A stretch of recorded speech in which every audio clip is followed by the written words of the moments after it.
అటువంటి మా ప్రియ పరలోకపు తండ్రి, మీ ఉన్నతమైన మీ ఘనమైన నామానికి వందనాలు, స్తోత్రాలు. ఇదిగో నాయన, మేము మాటలు చెప్పే గొప్ప ధన్యతను మీరు ఇచ్చినందుకై వందనములు, స్తోత్రములు. ఇదిగో తండ్రి, మరి డిప్లొమా ఇన్ బైబిల్ థియాలజీ మొదటి సంవత్సరంగాను మీ పాఠములు ఈ రోజు నుంచి ప్రారంభిస్తున్నాం నాయన, తెలుగులో సిబిటి బెంగళూరు ద్వారా. తండ్రి, మీ సహాయమును దయచేయండి. ఇగో తండ్రి, నేను మాట్లాడుచుండగా సహాయమును దయచేయమని యేసుక్రీస్తు నామములో ఈ ప్రార్థన అడుగుచున్నాను తండ్రి, ఆమేన్. ప్రేమని దేవుని వారలారా, ప్రభు అయిన యేసుక్రీస్తు వారి పరిశుద్ధమైన నామములో మీ అందరికి నా హృదయపూర్వకమైన వందనములు. మరి Bible open university India international ద్వారా సిబిటి బెంగళూరు క్రైస్ట్ చర్చ్ వారు, బెంగళూరు మరి పరిసర ప్రాంతాల్లో ఉన్నటువంటి వారికి, ముఖ్యంగా బైబిల్ విద్యను అభ్యసిస్తున్న వారికి మరి నేర్చుకోవడానికి మరి అనుకూలంగా మరి పాఠములు చెప్పబడుతున్నాయి కనుక మరి దయచేసి ఎగ్జామ్స్ రాసేవాళ్ళు చాలా జాగ్రత్తతో వినాలి అని నేను మనవి చేస్తున్నాను. మరి ఈరోజు డిప్లొమా ఇన్ బైబిల్ థియాలజీలో మరి ఫస్ట్ ఇయర్ గాను ఒక పాఠాన్ని ఈరోజు మీ ముందుంచదలిచాను. సువార్త అనగానేమి, దానిని ఎలా ప్రకటించాలి, ఎప్పుడు ప్రకటించాలి, ఎందుకు ప్రకటించాలి. మరొకసారి చెప్తున్నానండి, diploma in Bible theology first ఇయర్లో సువార్త అనగానేమి, దానిని ఎలా ప్రకటించాలి, ఎందుకు ప్రకటించాలి, ఎప్పుడు ప్రకటించాలి. ప్రియులారా, ఈ పాఠం ఈరోజు క్రైస్తవులంతా తెలుసుకోవలసినటువంటి ప్రాముఖ్యమైన పాఠం. ఎందుకంటే యేసుక్రీస్తుల వారు వెళ్ళిపోతూ ఒక ఆజ్ఞ, ఒక మాట సమాజానికి చెప్పి ఆయన వెళ్ళిపోయాడు. మార్కు రాసిన సువార్త 16వ అధ్యాయము, మార్కు రాసిన సువార్త 16వ అధ్యాయము 15వ వచనములో మనం చదివితే, మార్కు రాసిన సువార్త 16వ అధ్యాయము 15వ వచనము, మీరు సర్వలోకమునకు వెళ్ళి సర్వ సృష్టికి సువార్తను ప్రకటించుడి. అంటే సువార్తను ప్రకటించుడి అంటున్నాడు. యేసుక్రీస్తుల వారు వెళ్ళిపోతూ ఈ భారం క్రైస్తవులమైన మన మీద ఉంచి వెళ్ళాడు. సువార్తను ప్రకటించాలి అని ఒక ఆజ్ఞగా మరి ఆయన చెప్పి వెళ్ళిపోయాడు. నిజంగా ఈరోజు సువార్తను మనం ప్రకటిస్తున్నామా? అసలు ఏది సువార్త? దానిని ఎలా ప్రకటించాలి? అసలు సువార్త అంటే అర్థం ఏంటి? ఇది ఖచ్చితంగా తెలుసుకోవాలి. ఎందుకంటే ఒక వైద్యుడు అరకొరగా నేర్చుకొని వైద్యం చేశాడు అనుకోండి, బాగోదు ఆ వైద్యం. అతడు రోగులను స్వస్థపరచలేడు, అంటే ట్రీట్మెంట్ బాగా ఇవ్వలేడు. అలాగే ప్రియులారా, ఒక బోధకుడుగా, ఒక సువార్త నేర్చుకున్నవాడిగా, సువార్త ప్రకటించేవాడిగా అసలు నీకు సువార్త అంటే ఏంటో తెలుసా? దానిని ఎలా ప్రకటించాలో తెలుసా? దానిని ఎప్పుడు ప్రకటించాలో తెలుసా? నిజంగా ఈ విషయాలు ఖచ్చితంగా తెలుసుకోవాలి. తెలుసుకోలేదు గనకనే ఈరోజు సువార్తలలో తేడాలు ఉన్నాయి, బోధలు బాగోలేవు. కనుక ప్రియులారా, అసలు సువార్త అనగానేమి? రోజు ఏమంటే సువార్త అంటే ఏంటి అని మనం ఎవరైనా అడిగితే, సువార్త అంటే మంచి వార్త, నిజమైన వార్త, సత్యము అని రకరకాలుగా మనకు జవాబులు ఇస్తుంటారు. మరి సువార్త అంటే మంచి వార్తేనా, నిజమైన వార్తేనా? ఏమండి, బైబిల్లో ఒకసారి మనము ఒక మాటను చూద్దామండి. యోహాను రాసిన సువార్త 17వ అధ్యాయము 17వ వచనం. యోహాను రాసిన సువార్త 17వ అధ్యాయము 17వ వచనము చదవండి. సత్యమందు వారిని ప్రతిష్ఠ చేయుము, నీ వాక్యమే సత్యము. ఏమంటే ఈరోజు సువార్త అంటే మంచి వార్త అని అంటారు ప్రజలు చాలామంది. కానీ వీళ్ళు మంచి వార్త అనేది దేన్ని బట్టి మంచి వార్త అంటున్నారు? ఉదాహరణకు ఏమండి, మీరు చెప్పే ఒక వార్త నాకు మంచిగా అనిపించవచ్చు, ఒక ఇద్దరు ముగ్గురికి మంచిగా అనిపించవచ్చు, ఇంకొకరికి ఏమండి అది బాగోలేదండి అనొచ్చు. లోకంలో ఉన్న వాళ్ళు వార్తలు చూశారు కదండి, ఎన్నో వార్తలు, ఇవి మంచి వార్తలని చెప్తారు, కానీ కొంతమందికి నచ్చవచ్చు, కొంతమందికి నచ్చకపోవచ్చు. కానీ బైబిల్లో వాక్యం ఉంది చూశారు, ఇది సత్యము. అసలు దీనికి నిజంగా అండి, సత్యమందు వారిని ప్రతిష్ఠ చేయము, నీ వాక్యమే సత్యము అన్నాడు చూడండి, డిక్లేర్ చేసేసాడు దీన్ని. కనుక ప్రియులారా, లోకములో ఏదో సువార్త అంటే మంచిది, నిజమైనది అని అర్థం ఇస్తే అది వేరు. బైబిల్ ఇచ్చిన సువార్తకి డెఫినిషన్ ఏంటంటే ప్రియులారా, ఇది సత్యము, ఆయన వాక్యమే సత్యం. అంటే ఇదిగో బైబిల్లో ఉన్న దేవుని మాటలే సువార్త.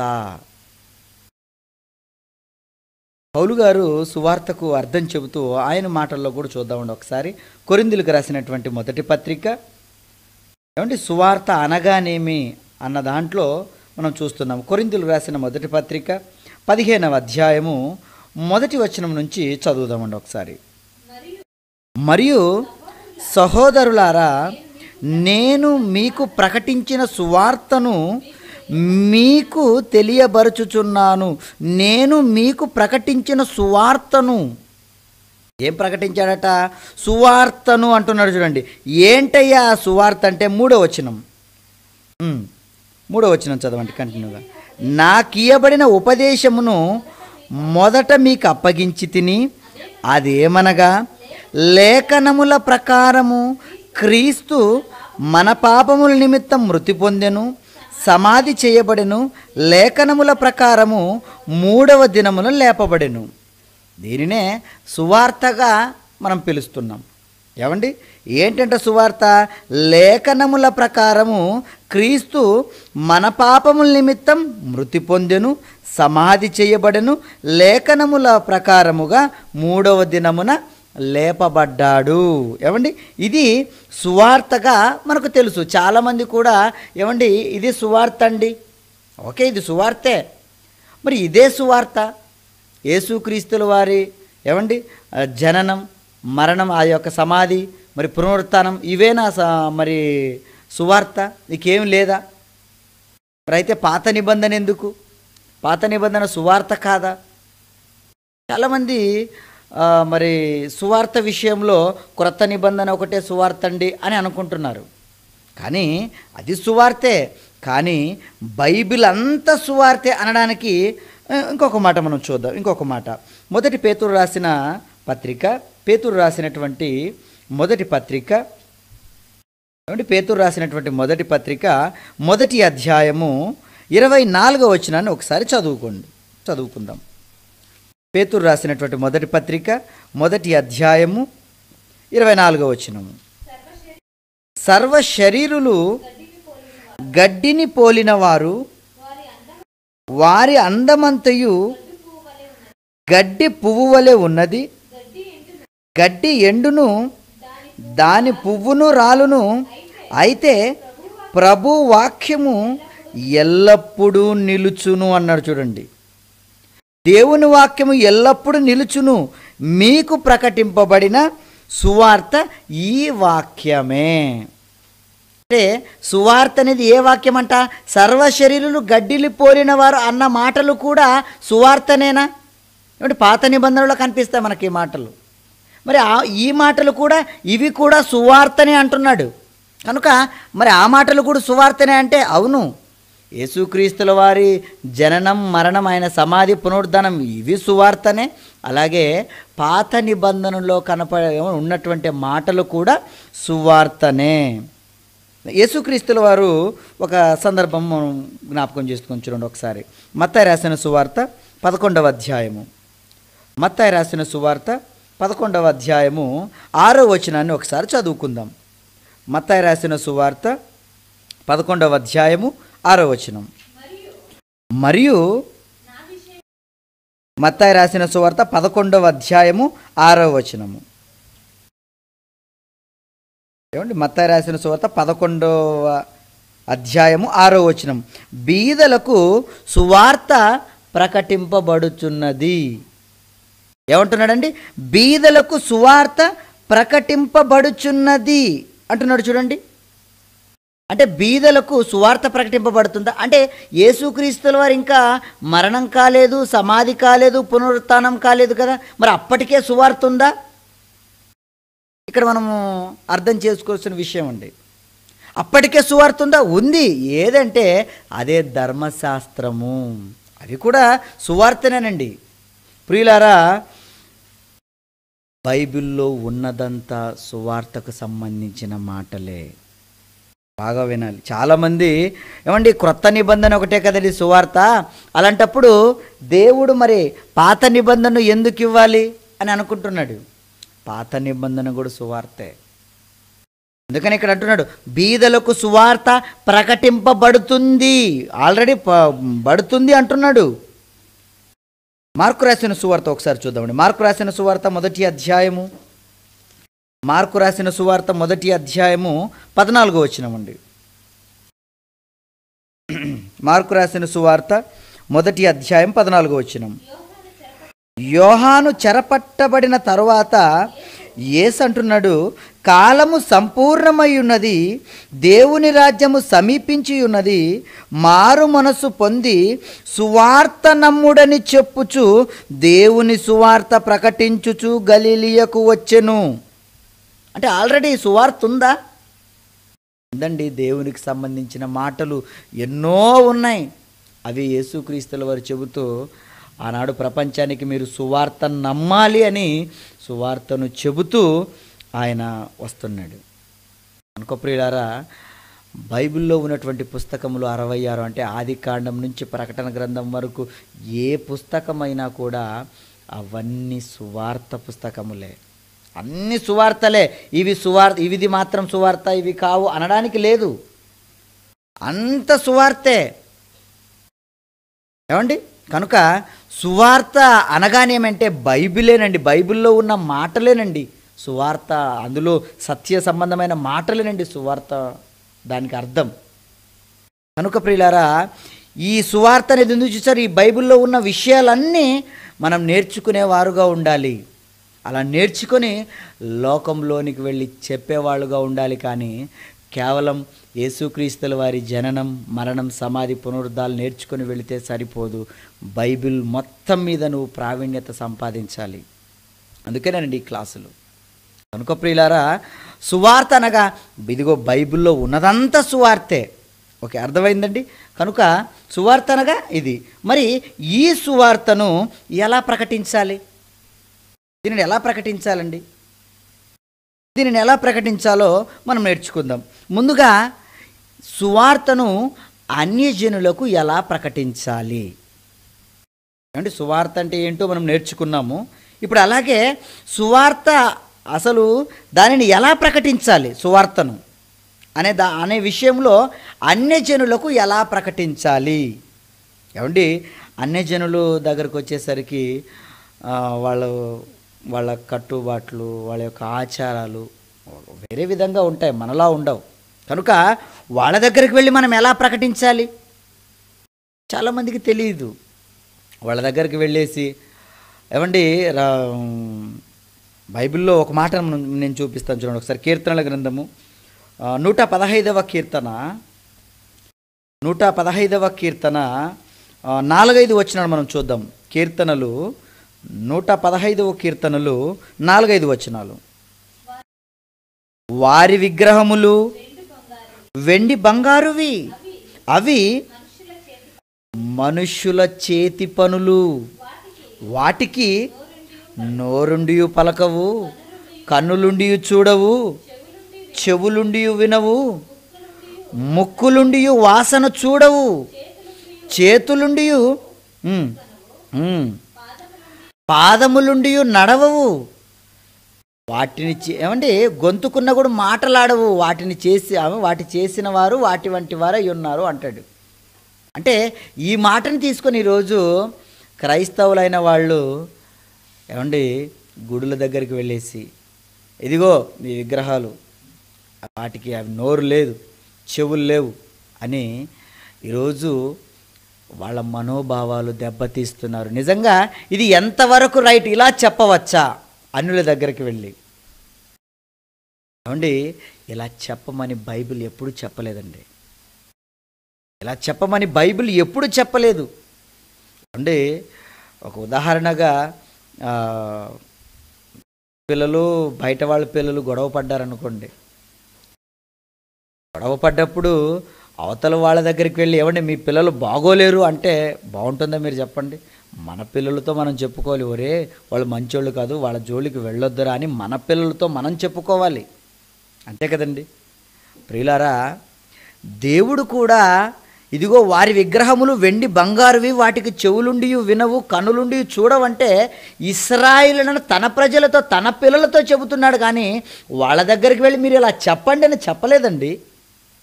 మీకు అర్థమవుతుందా పాయింట్?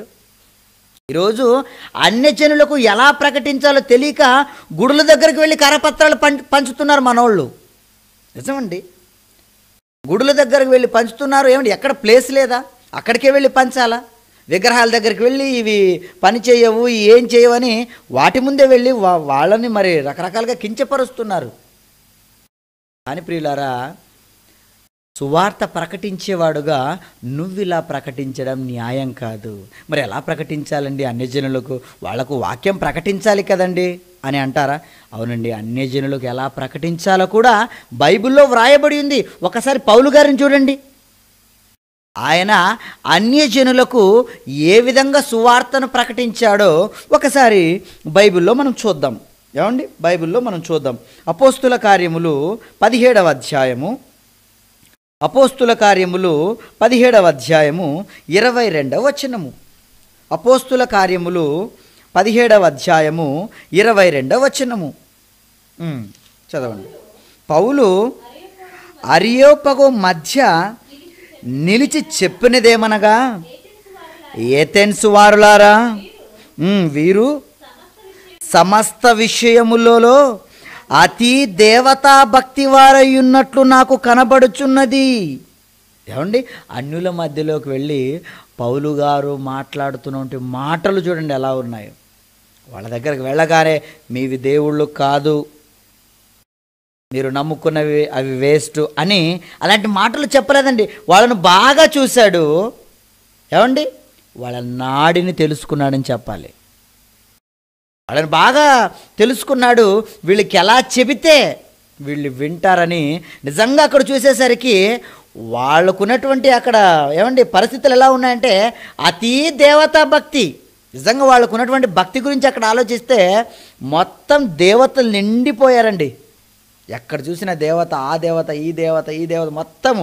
ఇంకొక దగ్గర ఆఖరికి క్రొత్త దేవుడు అంటే తెలియబడని దేవుడు, ఇంకేదైనా వస్తే ఆ స్థానంలో ఇక్కడ పెట్టేద్దామని రెడీగా పెట్టారండి.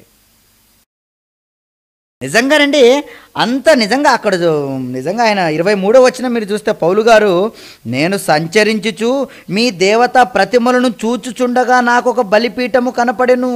అంటే చూస్తున్నాడు, ఎలా చెప్పాలి, నేను ఎలా చెప్పాలి, అంత బాగా పరిశీలిస్తున్నాడు. అక్కడ ఏమండి అనుకూలం, అక్కడ ఎలా చెబితే బాగుంటుంది, వీళ్ళకి ఎలా చెప్పాలి, వీళ్ళు అన్యులు కదా, ఎలా చెబితే అర్థం చేసుకుంటారు. నిజంగానండి చాలా చక్కగా ఏమండి జ్ఞానమును అనుసరించి చెప్పాడు. ఎంత చక్కగా చెప్పాడంటే, ఇదిగో మీరు తెలియబడని దేవుడు అని రాసుకున్నారు కదా, ఆ తెలియబడిన దేవుని గురించి నేను చెబుతాను రండని నిజంగా వాళ్ళని పిలిచి నిజంగా వాక్యం ఎంత చక్కగా వివరించాడండి. అక్కడ ప్రకృతిని చూపించాడు, భూమిని చూపించాడు, ఆకాశాన్ని చూపించాడు. ఏమండి సమస్తాన్ని చూపించి ఇవి చేసిన వాడు ఎవరో తెలుసా, ఇదిగో ఈ తెలియబడిన దేవుడే అని చాలా అద్భుతంగా ఏమండి వివేకముతో వాక్యాన్ని చెప్పాడు. నిజమండి, చాలా బాగా చెప్పాడు. అలా అన్యజనులకు నిజంగండి వాక్యాన్ని అనుసరించి వాళ్లకు చెప్పవలసిన విధానంలోనే చెప్పాలి, కానీ వాళ్ళ మనోభావాలు దెబ్బతినేలా ఏమండి చెప్పకూడదు. చాలామందికి తెలియదండి. అందుకని యేసుక్రీస్తుల వారు ఇదిగో మీరు పాముల వలె వివేకులను, పావురం వలె నిష్కాపాఠ్యులనై ఉండుడి అన్నాడు. అంటే మీరు వివేకం కలిగి ఉండాలి, తెలివి ఉండాలి. మీకు ఎలా పడితే అలా చెప్పడం కాదు వాక్యం. ఎవరికి ఎలా చెప్పాలో నువ్వు ముందు నేర్చుకో. ఏదో బైబిల్లో 4 మాటలు యేసుక్రీస్తుల వారి జీవితం, ఆయన సమాధి, ఆయన పునరుద్ధానం నాకు తెలిసిపోయింది, నేను వెళ్తానికి సువార్త చెప్పడానికంటే సరిపోదు. బైబిల్లో ప్రావీణ్యత నీకు రావాలి, చక్కగా నేర్చుకోవాలి. ఆనాడు పౌలు గారు అన్యజనుల మధ్యకు వెళ్ళి ఎలా ప్రకటించాడో చూడండి ఒక్కసారి. అంతే కాదండి, అపోస్తుల కార్యం 14వ అధ్యాయం 15వ వచనం కూడా అన్యజనులకు ప్రకృతిని చూపించి నిజంగా అండి చాలా చక్కగా వాక్యాన్ని ప్రకటిస్తాడండి. ప్రకృతిని చూపించి, ఇదిగో నువ్వు అన్యజనులకు ప్రకటించాలనుకుంటున్నావు, వెళ్ళు ప్రకృతిని చూపించు. ఇదిగో భూమి తిరుగుతుందయ్యా, సూర్యుడు మండుతున్నాడయ్యా, ఇదిగో గాలి వస్తుంది, ఈ పంచభూతములు ఉన్నాయి, ఇవన్నీ ఎవరు చేశారు? ఆ దేవుని మనం నమ్ముకోవాలి అని ప్రకృతిని చూపించు, పంచభూతాలను చూపించు, ఇదిగో ఈ సర్వ సృష్టిని, ప్రపంచాలను చూపించి నువ్వు చెప్పు. అంతేకాని ఇదిగో నువ్వు నమ్ముకున్నావు తప్పు అని చెప్పేసరికి అసలు నీ మాట వినడు, తిరుగుబాటు చేస్తారు మీ మీద. ఒక ప్రియులారా, వాక్యం అనేది మీరు వివేకులుగా ఉండి నేర్చుకొని చెప్పాలి. ఆ వివేకం మనకు పౌలు గారిలో కనబడింది, మనలో కూడా కనపడాలని దేవుడు కోరుకుంటున్నాడు. కనుక అన్యజనులకు ఇదిగో ప్రకృతిలో ఉన్న వాటిని బట్టి, ప్రపంచంలో ఉన్న వాటిని బట్టి మనం వాక్యాన్ని ప్రకటించాలి. ఓకేనండి. మరి క్రైస్తవులకు సువార్త ఎలా ప్రకటించాలి కూడా పాయింటే కదండి. క్రైస్తవులు కూడా ఎలా సువార్త ప్రకటించాలండి? అన్యజనులకు ప్రకటించినట్లుగానే వాళ్ళకు ప్రకటించేద్దామా? వాళ్ళకి ఆల్రెడీ తెలుసు దేవుడు అని చేశాడని, మరి వాళ్ళకు కూడా అలాగే ప్రకటించాలా? ఒకసారి ఆలోచించండి. క్రైస్తవులకు సువార్తను ఎలా ప్రకటించాలి? అపోస్తుల కార్యములు ఒకసారి చూద్దామండి. అపోస్తుల కార్యములు 8వ అధ్యాయము, అపోస్తుల కార్యములు 8వ అధ్యాయము 35వ వచనం నుంచి 34, 35 వచనం నుంచి చదువుకుందామండి. అప్పుడు నపుంసకుడు ప్రవక్త ఎవని గూర్చి ఇలాగూ చెప్పుచున్నాడు? తన్ను గూర్చియా, వేరొకని గూర్చియా? దయచేసి నాకు తెలుపుమని ఫిలిప్పు నడిగెను. అందుకు ఫిలిప్పు నోరు తెరిచి ఆ లేఖనములను అనుసరించి అతనికి యేసును గూర్చిన సువార్తను ప్రకటించెను. ఏమండి, ఒక నపుంసకుడు బైబిల్ నిజంగా లేఖనాలను చదువుకుంటున్నాడు, యెషయా గ్రంథాన్ని చదువుకుంటున్నాడు ఆయన. ఏమండి, చదువుకుంటున్నప్పుడు ఇక్కడ మరి ఎవరి గురించి వ్రాయబడింది అంటే, ఒక బోధ తెలిసిన వాడికి ఎలా నువ్వు ప్రకటించాలి అంటే, క్రైస్తవులకు నువ్వు ఎలా ప్రకటించాలంటే లేఖనములు అనుసరించి నువ్వు ప్రకటించాలి. అంటే బైబిల్లో ఉన్న మాటలను నువ్వు చూపించాలి, వాళ్ళకు చూపించి నువ్వు మాట్లాడాలి, వాళ్ళతో చూపించి మాట్లాడాలి.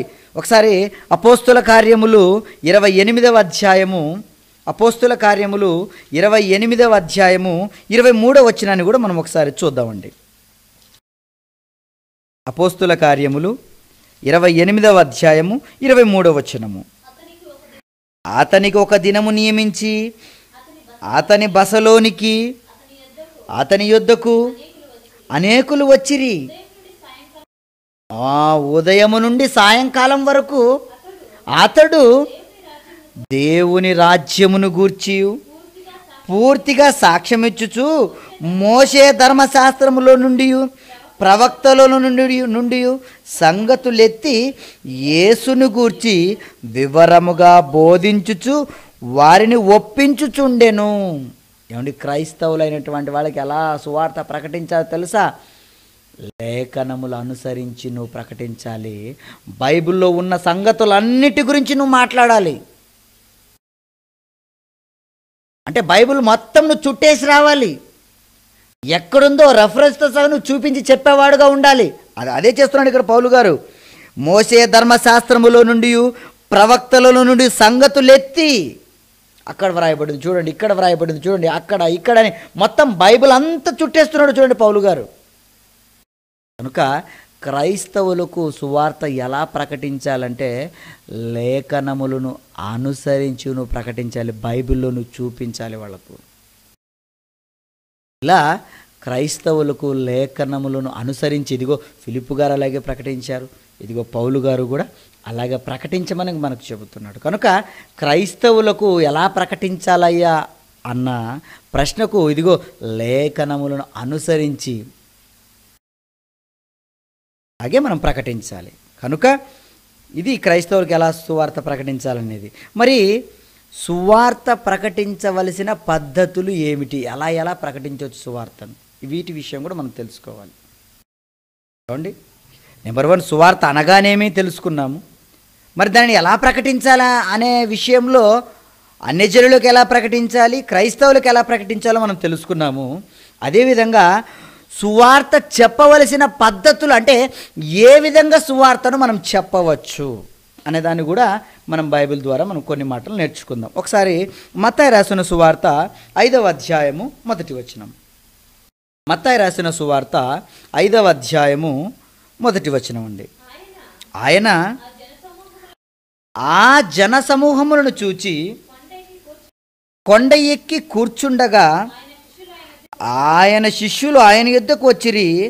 అప్పుడు ఆయన నోరు తెరిచి ఇలాగు బోధింపసాగెను. ఏమంటే ఆయన జన సమూహములను చూచి కొండ ఎక్కి కూర్చుండగా, శిష్యులందరూ వచ్చేసారు, ప్రజలందరూ ఉన్నారు. అప్పుడు ఆయన మాట్లాడడం ప్రారంభించాడు. అంటే సువార్త చెప్పవలసిన పద్ధతుల్లో మొట్టమొదటి ఏంటయ్యా అంటే జన సమూహములు ఉన్నప్పుడు నువ్వు సువార్తను ప్రకటించవచ్చు. అంటే సభలలో నువ్వు సువార్తను ప్రకటించవచ్చు. మీకు అర్థమవుతుందా? సువార్త చెప్పవలసిన పద్ధతులు ఏవండి అంటే నువ్వు సభలు పెట్టి వాక్యం చెప్పొచ్చు, అనేక మందిని కూర్చోబెట్టి నువ్వు వాక్యం చెప్పొచ్చు. అదే చేశాడు యేసుక్రీస్తుల వారు. కొండెక్కిపోయాడు, అందరూ వచ్చేసరికి చెబుతున్నాడు. అంటే మహాసభల ద్వారా సువార్తను ప్రకటించవచ్చు. రెండవదిగా మత్తయి రాసిన సువార్త 10వ అధ్యాయము, ఏమండి మత్తయి రాసిన సువార్త 10వ అధ్యాయము 11, 12 వచనాలు ఒకసారి చూద్దామండి. అక్కడే మత్తయి రాసిన సువార్త 10వ అధ్యాయము.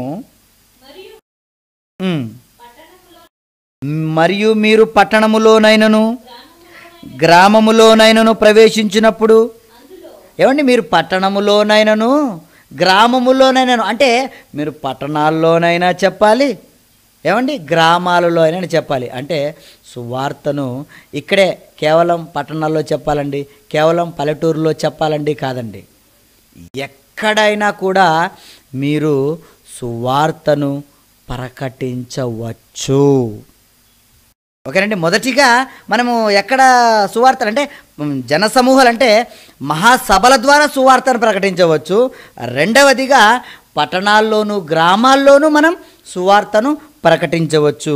నెంబర్ 3 మూడవదిగా ఇంకెలా సువార్త ప్రకటించవచ్చండి అని మనం ఆలోచిస్తే కొలస్సీలకు రాసిన పత్రిక 3వ అధ్యాయము 16వ వచనంలో ఒకసారి చూద్దాం. కొలస్సీలకు రాసిన పత్రిక 3వ అధ్యాయము 16వ వచనము. సంగీతములతోనూ కీర్తనలతోనూ ఆత్మ సంబంధమైన పద్యములతోనూ ఒకనికొకడు బోధించుచు, ఏమంటే బుద్ధి చెప్పుచు, కృపాసహితముగా మీ హృదయములలో దేవుని గూర్చి గానము చేయుచు సమస్త విధములైన జ్ఞానముతో క్రీస్తు వాక్యం మీలో సమృద్ధిగా నింపనీయుడి. నెంబర్ 3 ఇంకెలా మీరు సువార్త చెప్పవచ్చు అంటే మీరు కీర్తనలతో కూడా సువార్త చెప్పవచ్చు అటండి. అంటే మీరు పాటలతో కూడా సువార్త చెయ్యవచ్చు. అందుకనే నిజంగా పౌలు గారు మనం సందర్భాన్ని ఆలోచిస్తే చెరసాలలో ఖైదీగా ఉన్నాడు. అపోస్తుల కార్యములు 16వ అధ్యాయము 25వ వచనంలో మీరు చూస్తే, అపోస్తుల కార్యములు 16వ అధ్యాయము 25వ వచనంలో చూస్తే బందీగా ఉన్నాడు. మధ్యరాత్రి వేళ ప్రార్థన చేస్తున్నారు, పాటలు పాడుతున్నారు. ఆ పాటలు విని చాలామంది ఖైదీలు మారిపోయారండి. అందుకనే కొలస్సీ సంఘానికి పత్రిక రాస్తున్న ఆయన మీరు పాటల ద్వారా కూడా ఒకరికొకడు మీరు సువార్తను ప్రకటించవచ్చు అని చెప్తున్నాడు. కనుక పాటల ద్వారా కూడా మనం సువార్తను ప్రకటించవచ్చు. మరి 4వదిగా అదే కొలస్సీలకు రాసిన పత్రిక 4వ అధ్యాయము, కొలస్సీలకు రాసిన పత్రిక 4వ అధ్యాయము, ఏమండి మరి 16వ వచనాన్ని ఒకసారి చదువుకుందామండి. కొలస్సీలకు రాసిన పత్రిక 4వ అధ్యాయము 16వ వచనం. ఈ పత్రిక మీరు చదివించుకున్న తర్వాత లవోదికయ వారి సంఘములోనూ చదివించుడి, లవోదియకు వ్రాసి పంపిన పత్రికను మీరు చదివించుకొనుడి. అంటే పత్రికల ద్వారా కూడా సువార్తను ప్రకటించవచ్చు అని పౌలు గారు మనకి ఇక్కడ చెప్తున్నాడు. ఏమంటే సువార్త చెప్పవలసిన పద్ధతులు ఏవని మనం ఆలోచిస్తున్నాం. నెంబర్ 1, మహాసభల ద్వారా సువార్తను ప్రకటించవచ్చు. రెండవదిగా ఏమండి, మీరు ఈ పలానా ఊరని లేదు, ఏ ఊర్లోనైనా మీరు వెళ్ళి సువార్తను ప్రకటించవచ్చు. నెంబర్ 3, మీరు పాటల ద్వారా సువార్తను ప్రకటించవచ్చు. మరి నెంబర్ 4, ఇదిగో కరపత్రాల ద్వారా మీరు పుస్తకాలు రాస్తారా? వాక్యాన్ని అనుసరించి, లేఖనంలో అనుసరించి మీరు రాస్తారా? రాయగలరా? రాయండి, సువార్తను ప్రకటించండి. ఇదిగో ఇలా కూడా మీరు సువార్తను ప్రకటించవచ్చు. మీకు అర్థమవుతుంది కదండి. కనుక ఇలా సువార్తను పలు విధములుగా సువార్తను చెప్పాలి. ఓకేనండి. సువార్త చెప్పవలసిన పద్ధతులు ఇవి. మరి ఈ సువార్తను ఎప్పుడు చెప్పాలండి? ఇది కూడా మనం తెలుసుకుందాం. ఏమండి, జన సమూహాలకు చెప్పమన్నారు, కరపత్రిక ద్వారా చెప్పమన్నారు, పాటల ద్వారా చెప్పమన్నారు. ఏమండి, మరి ఎక్కడికైనా వెళ్ళి పట్టణాల్లో, గ్రామాల్లో వెళ్ళి చెప్పమన్నారు. మరి ఎప్పుడు చెప్పాలండి? దీన్ని ఎప్పుడు చెప్పాలి? ఏమండి, తిమోతికి రాస్తూ పత్రికను ఏమంటున్నాడు చూడండి ఒకసారి. పౌలు గారు తిమోతికి రాసిన 2వ పత్రిక, తిమోతికి రాసిన 2వ పత్రిక 4వ అధ్యాయము 2వ వచనం నుంచి. తిమోతికి రాస్తూ పత్రికను పౌలు గారి చివరి పత్రిక, ఏమండి 2వ పత్రిక 4:2, వాక్యమును ప్రకటించుము, సమయమందును అసమయమందును ప్రయాసపడుము అంటున్నాడు చూడండి. సమయమందును అసమయమందును అంటే సమయం అనేది లేదు. నువ్వు ప్రకటించు ఎప్పుడైనా. ఏమండి, ఎప్పుడైనా సువార్తను ప్రకటించమంటే ఈరోజు ఎప్పుడు కూడా సువార్త ప్రకటించడానికి మనం రెడీగా ఉన్నామంటారా? మీరు చెప్పండి. ఏమండి, సువార్తను ప్రకటించండి, మీరు నేర్చుకోండి, ఎగ్జామ్స్ రాయండి, మీరు ప్రిపేర్ కావాలండి అంటే మాకు ఇంకా టైం ఉందని చెప్తారా? మనం ఇప్పుడు చెప్పాలండి, ఈ వయసులో చెప్పాలండి, పలానా వయసులో వయసు అనేది లేదండి. మీరు నేర్చుకోదగ్గ జ్ఞానం మీకుందా? అయితే నేర్చుకొని చెప్పండి. చెప్పగల సామర్థ్యం మీకుందా? చెప్పండి. వయసుతో పని లేదు. ఏమండి, రోజుతో పని లేదు. నేను పలానా రోజే చెప్పాలండి, నేను ఆదివారమే చెప్తానండి, శుక్రవారమే చెప్తానండి, బుధవారమే లేవు. సమయం అంటూ ఏది లేదండి. నువ్వు ఎప్పుడైనా సువార్త అర్ధరాత్రి చెప్పిన సువార్తని చెప్పిన దాఖలాలు బైబిల్లో లేవా? మీరు చెప్పండి. ఏమంటే అర్ధరాత్రి ఎందుకు నిద్ర వస్తుంది, పడుకొని పొద్దున్న చెప్పొచ్చు కదండి. ఒకసారి ఆలోచించండి. పొద్దున్న చెప్పొచ్చు కదండి. సువార్త అర్ధరాత్రి ఎందుకు చెప్పాలి? సువార్త అనేది చెప్పడానికి టైం అనేది లేదు. ఏమండి, టైం అనేది. అందుకనే Bible open university India international వారి మాట ఏంటో తెలుసా? అడిగేవారికి, వెదికేవారికి ఎప్పుడైనా కానీ చెప్పేవాడే క్రైస్తవుడు. నేను తర్వాత చెప్తామండి, రేపు చెప్తామండి, లేదు. అడుగుతారా? నువ్వు రెడీగా ఉండి ఎప్పుడైనా అడగొచ్చు. నువ్వు క్రైస్తవుడిగా ఎప్పుడు అలర్ట్గా రెడీగా ఉండాలి, నువ్వు సువార్తను నేర్చుకొని. అదండి బైబిల్ యూనివర్సిటీ అంటే. నిజమండి, ఎప్పుడైనా రెడీగా ఉండాలి. అందుకనే ఏమంటే నేను చెబుతున్న మాటలు కాదు, బైబిల్ చెబుతుంది. దీనికి సమయం అంటూ లేదు.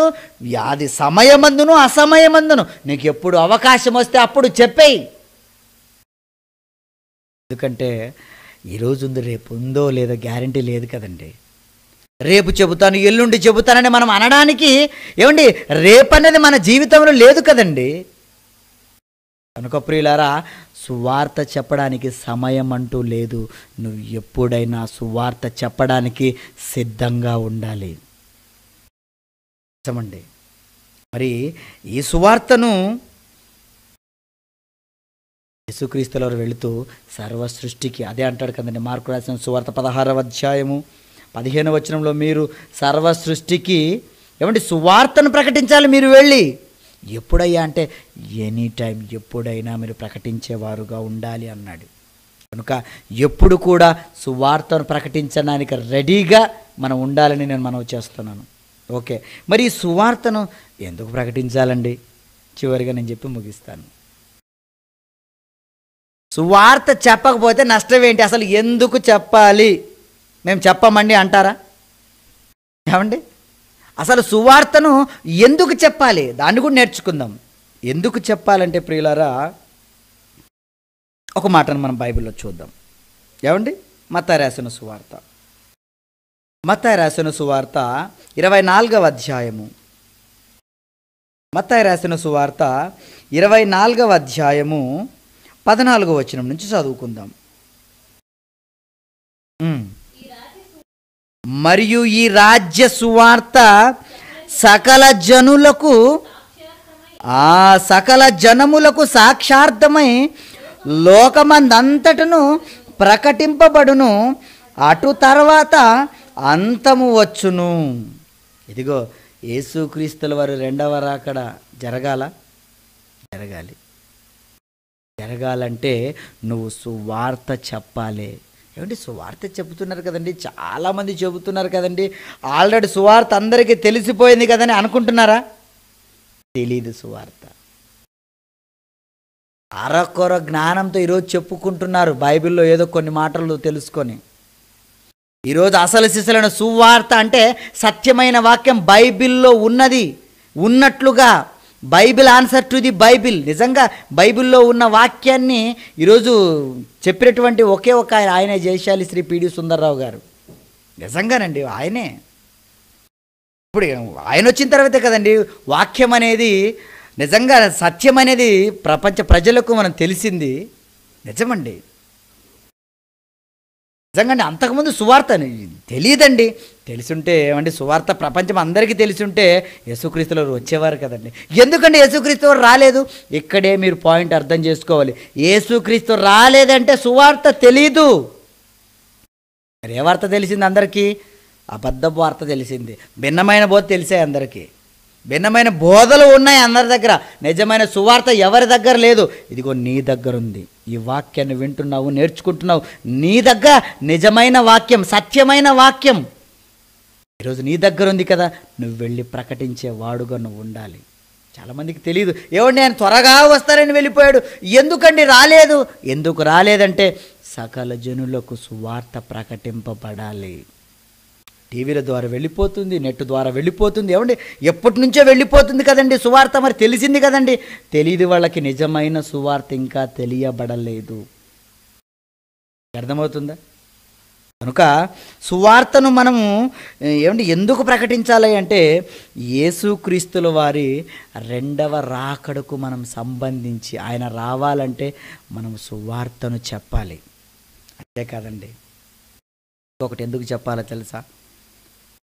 పేతురు రాసినటువంటి మొదటి పత్రిక 2వ అధ్యాయం, పేతురు రాసినటువంటి మొదటి పత్రిక 2వ అధ్యాయం 9వ వచనం నుంచి, అయితే మీరు చీకటిలో నుండి ఆశ్చర్యకరమైన తన వెలుగులోనికి మిమ్మును పిలిచిన వాని గుణాతిశయములను ప్రచురము చేయు నిమిత్తము అంటున్నాడు. చూడండి, ఇదిగో మిమ్మల్ని కూడా ఎందుకు పిలిచాను. ఇదిగో మీరు క్రైస్తవ్యంలోనికి ఎందుకు వచ్చారో తెలుసా? చీకటిలో నుండి ఆశ్చర్యకరమైన వెలుగులోనికి ఎందుకు వచ్చారో తెలుసా? ఇదిగో మీరు ప్రచురం చెయ్యాలి సువార్తను. దేవుని యొక్క గుణాతిశయములను ప్రచురం చేయాలి. ఎందుకు చేయాలి సువార్తను అనుకుంటున్నావా? ఆ పని కొరకే నువ్వు ఉన్నావు. ఒక్క మాటలు చెప్పాలంటే నీ ప్రాణం ఉన్నదే సువార్త ప్రకటించడానికి. అవునండి, సత్యం అది. ఈరోజు నువ్వు బ్రతుకున్నావంటే కారణం ఏంటో తెలుసా? నువ్వు సువార్తను ప్రకటించేవాడుగా ఉన్నావు. సువార్త ప్రకటించాలి. అందుకనే మీరు రాజులైన యాజక సమూహం అన్నాడు. రాజులైన యాజక సమూహం, దేవుని సొత్తైన ప్రజలు. ఎందుకో తెలుసా? మీరు దేవుని యొక్క గుణాతిశయములను ప్రచురం చెయ్యాలంటే ప్రకటించాలి. ఎందుకు ప్రకటించాలంటే మీ బాధ్యతది. ఒక క్రైస్తవుడిగా నీ బాధ్యత సువార్తను ప్రకటించడము. అలాగే నీ బాధ్యతను నువ్వు నెరవేరిస్తే యేసుక్రీస్తుల వారు తప్పకుండా ఆయన రాకడ జరుగుతుంది. ఈరోజు ఎవరి బాధ్యత వాళ్ళు నెరవేర్చట్లేదు కనుక యేసుక్రీస్తు రాకడ లేట్ అవుతుంది. వాళ్ళ పనుల్లో లేరండి. కనుక ప్రియులారా, సువార్త ఎందుకు ప్రకటించాలంటే, ఇదిగో నీ బాధ్యత కనుక ప్రకటించాలి. యేసుక్రీస్తుల వారి రెండవ రాకడ కోసం నువ్వు సువార్తను ప్రకటించాలి. అర్థమైంది కదండి. కనుక సువార్త అనగానేమి, దానిని ఎలా ప్రకటించాలి, ఏమండి, ఎప్పుడు ప్రకటించాలి, ఎందుకు ప్రకటించాలి అన్న విషయాలు మీకు క్లుప్తంగా చెప్పాను. ఎందుకంటే ఆల్రెడీ ఏమండి diploma in Bible theology diary మీ దగ్గర ఉంది. ఇంకా వివరించి చెప్పాల్సిన అవసరం లేదు మీకు. మీరు మీకు నేర్చుకోవడానికే షార్ట్ కట్ అంటే క్లుప్తంగా కొన్ని మాటలు మీకు చెప్పాను. కనుక చక్కగా నేర్చుకోండి. బైబిల్ యందు ప్రావీణ్యత గలవారే మీరు ఉంటారని ఆశిస్తూ ఈ పాటను ముగిస్తున్నాను. చిన్న ప్రార్థన చేసుకుందాం. క్రీస్తునందు అతి మిక్కిలిగా మమ్మల్ని ప్రేమించినటువంటి మా ప్రియ పరలోకపు తండ్రి, మీ ఉన్నతమైన మీ ఘనమైన నామానికి వందనాలు, స్తోత్రాలు. ఇదిగో నాయన, మీ మాటలు వివరించారు నాయన. మరి విన్న మాటలు వినటమట్టు కాకుండా విని గ్రహించి మీ మాటల ప్రకారం బ్రతకడానికి విన్న ప్రతి ఒక్కరికి మంచి మనస్సును, మంచి సహాయమును మీరు దయచేయమని, ఇదిగోనైనా పరీక్షలు రాయడానికి సిద్ధపడుతున్న వాళ్ళను జ్ఞాపకం చేసుకోండి. మీ జ్ఞానాన్ని ఇంకా చక్కగా నేర్చుకొని నాయన, ఏదో వాళ్ళ మార్కుల కోసం కాకుండా మార్పు కోసం నాయన మీ దగ్గరకు వచ్చి మీ సువార్తను ప్రకటించడంలో వారు కూడా తమ వంతు పని చేయడానికి కావలసిన సహాయమును దయచేయమని, మరి ఇలాంటి అవకాశం ఇచ్చినటువంటి మరి అన్నయ్యకు ధన్యవాదాలు తెలుపుతూ యేసుక్రీస్తు నామములో ఈ ప్రార్థన అడుగుచున్నాను తండ్రి. ఆమేన్.